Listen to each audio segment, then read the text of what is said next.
more motivation, please subscribe my channel. आज के session में हम करते हैं ज्योमेट्रिक मीन. अभी तक हमने मेजर ऑफ सेंट्रल टेंडेंसी में मीन भी कर लिया, यानी कि अरिथमेटिक मीन, मीडियन भी हमारा हो चुका है एंड हमारा मोड भी. So next is geometric mean. मेरे पास काफ़ी क्वेरी थी कि मैम हमें ज्योमेट्रिक मीन और हार्मोनिक मीन करना है. तो मैंने आज का टॉपिक रखा है geometric mean. So what is a geometric mean? Geometric mean क्या होता है? ज्योमेट्रिक मीन हमने 10th स्टैंडर्ड में भी किया है. दैट इज कोई मेरे पास एक वैल्यू है a and next value is my b. Geometric mean is simply the under root of a and b. लेकिन अब यानी कि ये मैं एक ग्रेजुएशन के टॉपिक के लेवल पे आपको समझा रही हूँ. So geometric mean is what? Geometric mean is n root of the product of n items. Suppose यानी कि यहाँ मेरे पास 2 आइटम्स हैं, तो यानी कि 2 आइटम्स का मेरे पास क्या हो जाएगा? Under root. अगर मेरे पास 3 आइटम्स होंगे तो 3 आइटम्स का हम क्या लेंगे? प्रोडक्ट करेंगे एंड देन उसका क्यूब रूट. अगर यानी कि 2 आइटम्स हैं, लाइक से एग्जाम्पल में 2 and 3, then what is geometric mean?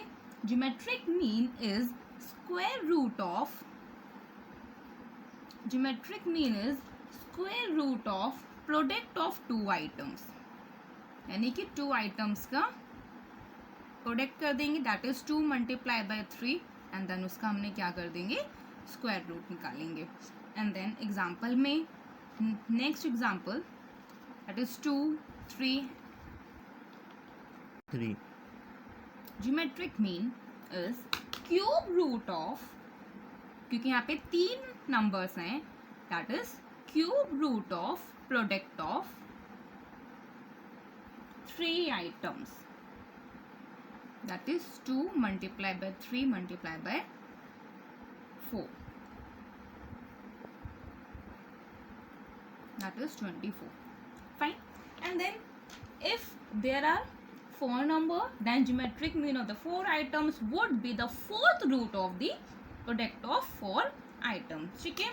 सो हम geometric mean को रिप्रेजेंट कर सकते हैं किस फॉर्मूले से? That is first variable multiply by the second one. जितने भी हमारे पास वेरिएबल्स होंगे एंड सो ऑन, हम उसे मल्टीप्लाई करते रहेंगे टिल n. ठीक है.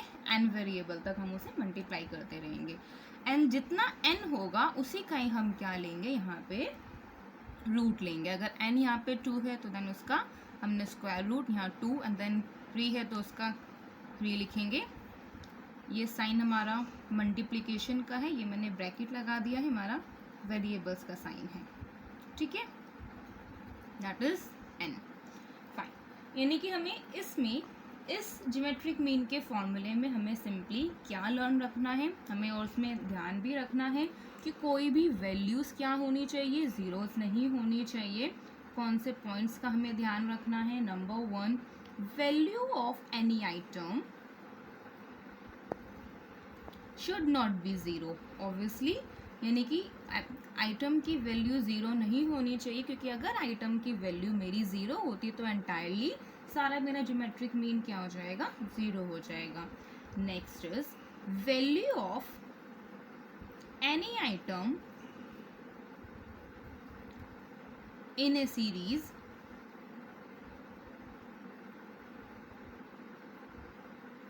is negative. मैं यहाँ if लगा देती हूँ, यानी कि अगर मेरे पास किसी भी सीरीज में एक भी वेरिएबल की आइटम यानी आइटम की जो वैल्यू है वो नेगेटिव है, क्या नेगेटिव को हम रूट या क्यूब रूट ये निकाल सकते हैं? ऑब्वियसली नहीं. तो उस केस में geometric mean may be A imaginary figure. तो उस केस में हमारे पास जो ज्योमेट्रिक मीन है वो क्या होगा? एक इमेजिनरी फिगर है. क्लियर. नेक्स्ट हमारे पास ये कंसेप्ट भी है कि क्या अगर 100 है, वैल्यूज़ जो भी हैं, आइटम्स जो हमारे पास है वो 100 है, क्या हमें सभी का 100 तक मल्टीप्लाई करना पड़ेगा, देन उसका फिर हमें 100 रूट निकालना है? If n is the large number of the n, then product of these values by the simple arithmetic mean is a tedious work, यानी कि तब इसका मतलब यानी कि इन सभी का ज्योमेट्रिक मीन निकालना जब केस हमारे पास n लार्ज है, यानी when the value of the n is large, अगर n number of the items मेरे पास लार्ज है, then this method will not work, this method will not work, ये मेथड वर्क नहीं करेगा। तो इसीलिए हमें ग्रेजुएशन में, बीकॉम में, बीबीए में, जितने भी हमारे यानी कि सारे ग्रेजुएशन लेवल पे स्टैटिस्टिक्स आता है, उन सभी में हमें यही चीज़ ध्यान रखनी है। अगर ये मेथड यानी कि इसमें जब हमारे पास n लार्ज होगा, वर्क नहीं करेगा, तब हमारे पास ज्योमेट्रिक मीन का क्या फॉर्मूला है? मीन का फॉर्मूला है anti log that is summation of log x। क्या है ये log x divided by the n, and what is this log x? ये log x क्या होगा? सभी जितने भी हमारी x वेरिएबल्स हैं, x है, ठीक है, या हमारे पास x2 है, x3 है, इन सभी का मुझे log x1 निकालना है, log x2 plus log x3 and so on, जब तक मेरे पास n है उसका log निकालेंगे, सभी को ऐड करेंगे, सभी का समेशन, वो हम यानी कि सभी का summation that is their summation of log x। Clear? तो यानी कि जब हमारे पास n की वैल्यू लार्ज होती है, तब हमें यहाँ ज्योमेट्रिक मीन के इस फॉर्मूले को यूज़ करना है। सो यानी कि मैं इस फॉर्मूले के आपको क्वेश्चन न्यूमेरिकल समझाती हूँ, उससे पहले मैं ये समझाती हूँ कि हमें किस टाइप से लॉग को कैलकुलेट करना है और हमें फिर एंटी लॉग को भी कैसे कैलकुलेट करना है। So how to calculate the log and antilog. ठीक है, सबसे स्टार्टिंग में यानी कि मैंने एक एग्जांपल ले लेती हूँ, से कि मुझे लॉग निकालना है 3.141। ठीक है, तो यानी कि ये मेरे पास है 3.141, यानी कि इस पार्ट को, फर्स्ट पार्ट को हम बोलते हैं कैरेक्टरिस्टिक्स, सभी को पता होना चाहिए। एंड देन लास्ट पार्ट यानी कि जो हमारा रिमेनिंग है पार्ट, हम उसे बोलते हैं मेंटिसा। ठीक है, दिस इज 3.141, यानी कि स्टेप नंबर फर्स्ट, यानी कि हमें क्या करना है, यानी कि इसे 3141। ठीक है, हम अभी इसके लिए भूल जाते हैं, यहाँ पे क्या है 1 है। सो हमने क्या किया, सबसे पहले 2 का पेयर बनाना है, ठीक है, एंड देन 4, जो ये लास्ट वाला यानी कि बच जाता है, इसे हम बोलते हैं मीन डिफरेंस। सो हमें इनकी वैल्यूज़ को किस में देखना है, हमें इनकी वैल्यूज़ को अपने लॉग की टेबल में देखना है। मैं आपको लॉग की टेबल्स दिखा देती हूँ किस तरीके से हमें इन सब की वैल्यू को लेट करना होगा। Now see, this is our log table. So हमें यानी कि इनकी वैल्यूज़ को लॉग टेबल में कैलकुलेट करना है। ठीक है, तो हमारे पास ये लॉग की टेबल्स हैं इन सभी में। ठीक है, ये हमारे पास 0 से लेके 49 फर्स्ट में है। ठीक है, एंड देन 50 से लेके यहाँ ये जो हमारे लिए कॉलम है 99 तक हमारी वैल्यूज़ होंगी। ठीक है, और ये जो यहाँ पे 0 से लेके ये जो कॉलम्स बने 0, 1, 2, 3, ये 9 तक, एंड देन ये हमारे लिए होता है मीन डिफरेंस। मैंने आप लोगों के लिए लिख भी दिया था। ठीक है, ये हमारे लिए मीन डिफरेंस है। सो हमारी वैल्यू क्या थी, हमारी वैल्यू थी 31 एंड देन 4, यानी कि 31 एंड 4, यानी कि इसीलिए यानी कि स्टार्टिंग में मुझे उसका 2 का पेयर करना है एंड देन 4, क्योंकि यहाँ हमारे पास ये जो कॉलम में आएंगे, देखिए यहाँ पे 2 के पेयर्स में है। सो 31 ये लिया मैंने, 31 एंड देन 4 की वैल्यू को मैंने लिया, दिस इज 4969, ये मेरी वैल्यू निकल के आई है। आप सभी भी अपनी लॉग टेबल में ये चेक कर सकते हैं। 31 एंड देन दूसरे साइड में मैंने कॉलम में ये 4 लिया, 31, इसे मैं एक जगह लिख देती हूँ, क्या वैल्यू निकल के आई है, दैट इज़ 4। आप अपने उसमें एक पेपर में लिख लीजिए, जो हमारी वैल्यू है वो है 4969। ठीक है, अब इस 4969 को पेपर में लिख लेते हैं ठीक है, या मैं यहाँ पर एक रफ में लिख लेती हूँ आप लोगों को यही समझाने के लिए। 4969 क्या था मेरा 3141, ठीक है। 31 और 4 को यूज़ करके मेरे लिए क्या बना 4969, इसकी वैल्यू निकल के आई है। और ये जो 1 है, इस 1 को हम क्या बोलते हैं, मीन डिफरेंस। सो मैं 31 पे ही जाऊँगी, फिर मैंने मीन डिफरेंस पे गई, ऊपर मैंने 1 लिया, ठीक है ना, 1 ही है यहाँ पे, तो यानी कि मैंने 1 से कैलकुलेट किया, ये कितना निकल के आया 1, तो मैं इस 1 को यहाँ पे ऐड कर दूँगी। सो जो मेरी वैल्यू निकल के आई है, वो मेरी वैल्यू निकल के आई है 4970, ठीक है, यानी कि मेरी वैल्यू 4970 निकल के आई है। अब यानी कि हमारा क्वेश्चन क्या था, क्वेश्चन था log 3.141, ठीक है, यहाँ तक हमने किया।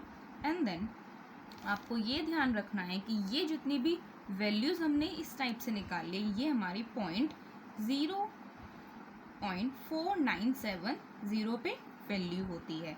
नेक्स्ट स्टेप क्या है, क्योंकि यहाँ मेरी जो करेक्टरिस्टिक्स है वो कितनी है 1, सिर्फ मुझे यहाँ काउंट करना है कि मेरी करेक्टरिस्टिक्स कितनी है। क्या करना है, मुझे जस्ट काउंट करना है। ये मेरी करेक्टरिस्टिक्स 1 है, तो 1 में से यानी कि मैं माइनस कर दूंगी, हमेशा मुझे 1 माइनस करना है, ऑलवेज मुझे 1 माइनस करना होगा। 1 माइनस 1 दैट इज 0। तो मेरा जो आंसर निकल के आया, क्या निकल के आया 0.4970। एक बार मैं फिर से रिपीट कर देती हूँ, मेरे पास काफ़ी क्वेरी थी कि मैम हमें ये log anti log geometric mean में कैसे यूज़ होना है, उस चीज़ को बता दीजिए। मैंने एग्जांपल लिया log 3.141, यानी कि हमने फर्स्ट कॉलम में देखा 31 एंड देन, ठीक है, क्योंकि मैंने इसका सबसे पहले पॉइंट को हटा दिया, यानी कि यहाँ पर फर्स्ट कॉलम में मुझे सिंगल वैल्यू नहीं है, 2 वैल्यू हैं, और ट्रिपलेट भी वैल्यू नहीं है, तो मैंने इसको डबल में किया, 31 लिखा, 2 वैल्यूज़ लिखी, एंड देन सिंगल, ठीक है। फिर मैंने 31 के ही कॉलम में फोर्थ कॉलम में देखा, तो इनकी वैल्यू बनी 4969, एंड देन मीन डिफरेंस निकाला है 1, मीन डिफरेंस क्योंकि यहाँ पे लास्ट पे वैल्यू 1 है, इसी 31 को मुझे 1 पे चेक करना है, तो मेरा निकल के आया 1। दोनों को मैंने आपस में ऐड कर दिया, वहीं लिख दिया। ये सारी जो भी वैल्यूज़ है वो पॉइंट में होती हैं। मेरा जो करेक्टरिस्टिक्स है वो कितनी है, काउंट करनी है, टाइम्स, यानी कि 1 2 3 नहीं है, क्योंकि हमारे पास कितनी है 1 है, ठीक है, तो 1, और ये हमेशा 1 मुझे क्या करना है, माइनस करना, तो 1 माइनस 1 0। आप इसी टाइप से जितने भी लॉग निकालने के पैटर्न हैं, आप सभी उन्हीं पैटर्न को समझ सकते हैं, ठीक है। तो हमने log 3.141 की वैल्यू निकाल दी है, क्या निकल के आई है 0.4970, ठीक है। मैंने एक आपको लॉग निकाल के बता दिया है। आपको कोई भी क्वेरी है या आपको नहीं समझ में आ रहा, तो आप मुझसे कमेंट करके पूछ सकते हैं, ठीक है। नेक्स्ट मैं बात करती हूँ एंटी लॉग निकालने की, कि हमें एंटी लॉग किस टाइप से कैलकुलेट करना है। अगर आपको लॉग निकालना आ गया है तो आपको एंटी लॉग निकालना भी इजीली आ जाएगा। एंटी लॉग में हमें क्या करना है, मैंने एग्जांपल लिया है, जैसे हमें कैलकुलेट करना है एंटी लॉग, किस चीज़ का मुझे एंटी लॉग कैलकुलेट करना है, वैल्यू का 2.9397 से, ठीक है। सो मैंने इसको लिख लिया है यहाँ पे 2.9397। ध्यान दीजिए, लॉग का जस्ट अपोजिट मेरा क्या होता है, एंटी लॉग है, ठीक है। मैं 2 मिनट के लिए यहाँ पे इसे कट कर दूँगी, सिर्फ पेंसिल से माइंड में आपको अपने कट कर देना है कि ये 2 नहीं है, क्योंकि मेरा जो आंसर है क्या है 93, ठीक है, 97, क्योंकि हमने देखा था कि हमें 2 2 के यानी कि फर्स्ट वाले नंबर को 2 के पेयर में करना है, एंड देन सिंगल पेयर में करना है, ठीक है। और ये जो 7 होता है, ये हमारा क्या है, ये हमारा मीन डिफरेंस है, क्लियर। तो अब आपको एक चीज़ ध्यान रखना है, जो हमने लॉग में किया था बिल्कुल सेम वही इसका भी है, पर यहाँ पर आपको ध्यान रखना है एंटी लॉग में ये सारे पॉइंट होते हैं।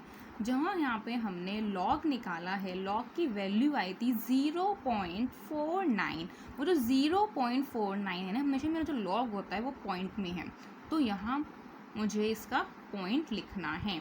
प्लीज़ रिमेंबर दिस, यानी कि यहाँ पर मुझे 0.93 की वैल्यू ही चेक करनी है। अपनी टेबल में मुझे इनकी वैल्यू को चेक करना है। आपको मैंने लॉग को निकालने का पैटर्न बता दिया था, दोबारा से आप अपनी लॉग टेबल में देख सकते हैं, ठीक है, कि 0.93 की वैल्यू 9 से कितनी निकल के आ रही है, 0.93 की वैल्यू 9 पे निकल के आएगी 8690, एंड देन जो 7 पर जो उसका मीन डिफरेंस होगा दैट इज़ 14, उसे मुझे आपस में क्या करना है, ऐड कर देना है 4, दैट इज़ 8740। ठीक है, मैं आपको इसको एक बार टेबल में भी दिखा देती हूँ कैसे हम टेबल में कैलकुलेट करेंगे। ठीक है, आप एंटी लॉग के टेबल में जाएंगे, यहाँ ये सारे के आपके पास कॉलम हैं, तो हमें इसी कॉलम में जाना है ताकि आपको मैं ढंग से समझा पाऊँ, दिखा पाऊँ। तो इसलिए ये रहा 0.93 यानी कि 0.93 पे हम गए।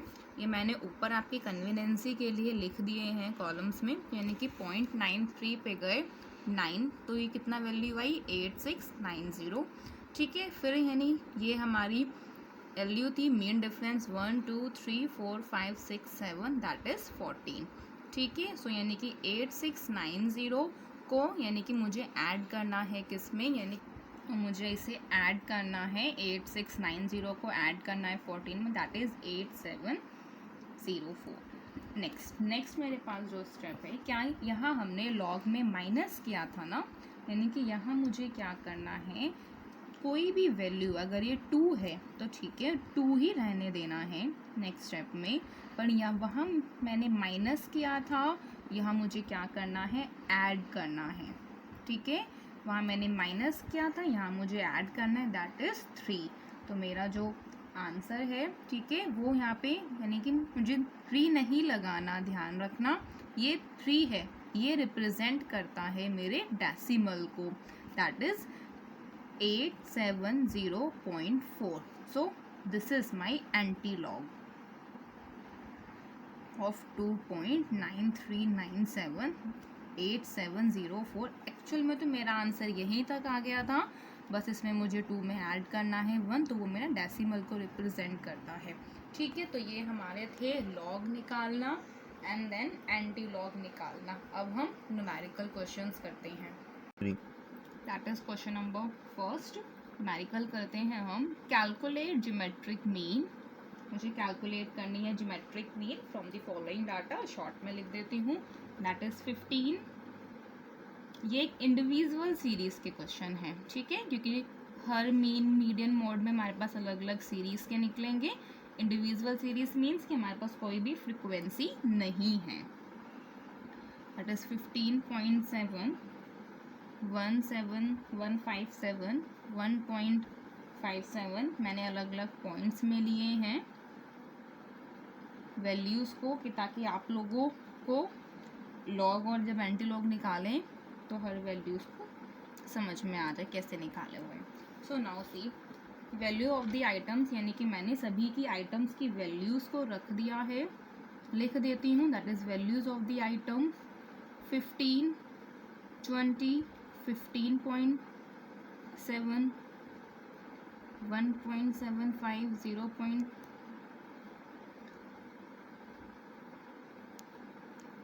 0.25.7 देन 0.2। ठीक है, सो यानी कि हमें इन सभी का ही क्या लगाना है, लॉग निकालना है। ठीक है, तो सबसे स्टार्टिंग में मैं यहाँ पे फॉर्मूला लिख लेती हूँ। फॉर्मूला क्या है मेरे पास, antilog summation of log x. ठीक है, एक्स यानी कि जितनी भी मेरे पास वैल्यूज़ हैं एन तक, उन सभी का ही मेरे पास एक्स मान लीजिए, ये एक्स हैं, चाहे x1 x2 इन सभी का मुझे समेशन करना है। ठीक है, लेकिन समेशन किस चीज़ का, लॉग निकालने का। ठीक है, and then divide by the n, यानी कि ये मेरे पास x1 है तो मुझे इन सभी का लॉग निकालना है। सो 15 इन सभी के लॉग्स मैंने ऑलरेडी कैलकुलेट कर दिए हैं। आप वीडियो में से देख के आप इन सभी के लॉग की प्रैक्टिस कीजिए, किस तरीके से हमें क्वेश्चंस को करना है। मैंने सभी के लॉग्स पहले ही निकाल दिए थे, ठीक है। 1 पॉइंट, अगर किसी को कोई भी लॉग में डाउट है कि मैम ये आपने किस तरीके से किस टाइप से लॉग की वैल्यू को निकाला है, आप मुझसे पूछ सकते हैं। मैंने पहले से ही कैलकुलेट कर दिया था, क्योंकि हर वैल्यू को लॉग को दिखाना मेरे लिए पॉसिबल आप लोगों के लिए नहीं है, लेकिन मैंने आपको प्रोसेस बता दिया है किस तरीके से हमें लॉग और एंटी लॉग को कैलकुलेट करना है। फेज 1, ठीक है। इन सभी का मुझे क्या करना है, समीशन करना है, ठीक है। log x का सभी का समीशन, इन सभी का समीशन करके ही मेरी ये वैल्यू कैलकुलेट होगी। 11.0520, ठीक है। That is anti log 11.0520 divide by n। n क्या था मेरा यहाँ पे 10, that is 1 2 3 4 5 6 7 8 9 10 number of the observation. आप इनको इससे डिवाइड कीजिए, दैट इज 1.1052, ठीक है। तो हमें इन्हीं की वैल्यू निकालनी है। 12.75 इसका आंसर निकल के आएगा। आप इस आंसर को अपने किए गए आंसर से मैच कर लीजिए, एंटी लॉग की प्रैक्टिस कीजिए, जीएनटी भी प्रैक्टिस। और एक क्वेश्चन नेक्स्ट हम, ठीक है। फर्स्ट हमने एक जो क्वेश्चन देखा था इंडिविजुअल सीरीज का देख लिया है। Next discrete series. देखो डिस्क्रीट सीरीज में मीन्स यानी कि हमारे पास फ्रिक्वेंसी भी इसमें इंक्लूड है। जिस तरीके से हम डिस्क्रीट सीरीज के क्वेश्चन को करेंगे वही सेम पैटर्न हमारा होगा, वही कंटिन्यूस सीरीज का भी पैटर्न है। तो मैं यहाँ लिख देती हूँ that is discrete series and continuous series, यही सेम पैटर्न होगा, ठीक है। देन मैंने एक एग्जांपल ऐसा लिया है कि ताकि आपको उससे कंटिन्यूस सीरीज का कि आप समझ जाएंगे कि हम उसे उसमें भी डिस्क्रीट सीरीज से भी कर सकते हैं। डिस्क्रीट सीरीज में क्या होगा, यानी कि जहाँ पर मेरे पास x है वहाँ मेरे पास फ्रिक्वेंसी भी गिवन होगी। सो हमें क्वेश्चन में जस्ट log x को मल्टीप्लाई कर देंगे फ्रिक्वेंसी से। मैंने अब तक की अपनी सारी वीडियोस में आपको समझाया है कि मुझे हर चीज़ को जहाँ f फ्रिक्वेंसी गिवन होती है उससे मुझे मल्टीप्लाई कर देते हैं। चलिए इसे हम कंसेप्ट वाइज फॉर्मूले से समझते हैं तो हमें ज़्यादा क्लियरली समझ में आएगा।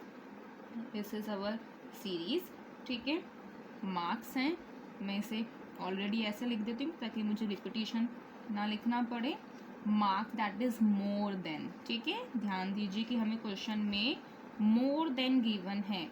एक्चुअल में क्या करते हैं, ये अरिथमेटिक मीन के कंसेप्ट को थोड़ा सा यहाँ पे डाल देते हैं कि हमें इस सीरीज़ को हमें ये इंटरवल्स में कन्वर्ट करना है। कैसे, क्योंकि और इसकी वीडियोस में मैं आपको मीन में काफ़ी समझा चुकी हूँ कि हमें किस तरीके से मोर देन फ्रीक्वेंसी हो या लेस देन फ्रीक्वेंसी हो उसे कैसे हमें कन्वर्ट करना है।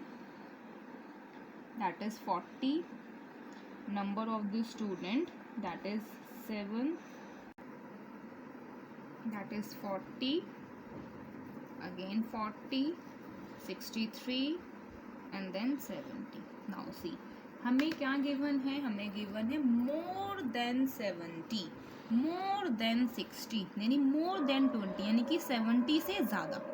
यानी कि हम ऐसे कर सकते हैं दैट इज़ 70 है, ठीक है। तो 70 से ज़्यादा अगर मैं इसे असेंडिंग ऑर्डर में लूँ तो हमें समझ में ज़्यादा आएगा। मैं इसे 20 एज्यूम कर लेते हैं, दैट इज़ 20, यानी 20 से ज़्यादा। दैट इज़ 30, 30 से ज़्यादा। हमें इस सीक्वेंस में ये चीज़ गिवन है तो क्यों ना मैं इनका डिफरेंस निकाल लूँ तो वो एक इंटरवल्स का साइज़ बन जाएगा। यस, तो मुझे इस अपने फर्स्ट स्टेप है मेरा कि मुझे मोर देन फ्रीक्वेंसी डिस्ट्रीब्यूशन को कन्वर्ट करना है किसमें, नॉर्मल फ्रीक्वेंसी डिस्ट्रीब्यूशन में। तो मैंने इसे क्लास इंटरवल में कन्वर्ट किया है, दैट इज़ 20 से 30, 20 से 30, देन 30 से 40, ऐसे करना इजी रहेगा। देन 40 से 50, 50 से 60, 60 से 70, यहाँ पे मोर देन लिखा है, यानी कि ऑब्वियसली 70 से तो ज़्यादा ही है। मुझे नहीं पता मोर देन कितना है, लेकिन सब में 10 का गैप है, तो मैंने इसलिए यहाँ पे 80 ले लिया। So next step is to calculate the frequency, क्योंकि ये जो फ्रिक्वेंसी है ये मोर देन फ्रिक्वेंसी है, ये हमारे CF गिवन है। मोर देन लेस देन में मुझे फ्रिक्वेंसी नहीं, मुझे क्युमुलेटिव फ्रिक्वेंसीज गिवन होता है, तो मुझे एक्चुअल फ्रिक्वेंसी निकालनी है। यहाँ हमने देखा हमारी एक्चुअल फ्रिक्वेंसी कैसे आएगी, डिफरेंस करके आएंगी। तो इसमें से इसे मैं माइनस करती जाती हूँ, that is 7, this minus this 11, this minus this that is 0, इसमें से हम माइनस करेंगे 0, देन दिस इज, हमने शायद इसमें से माइनस किया, अच्छा नेक्स्ट स्टेप क्या था मेरा 11, देन मैंने इसमें से माइनस करना है 22, देन 0, ठीक है, देन 11।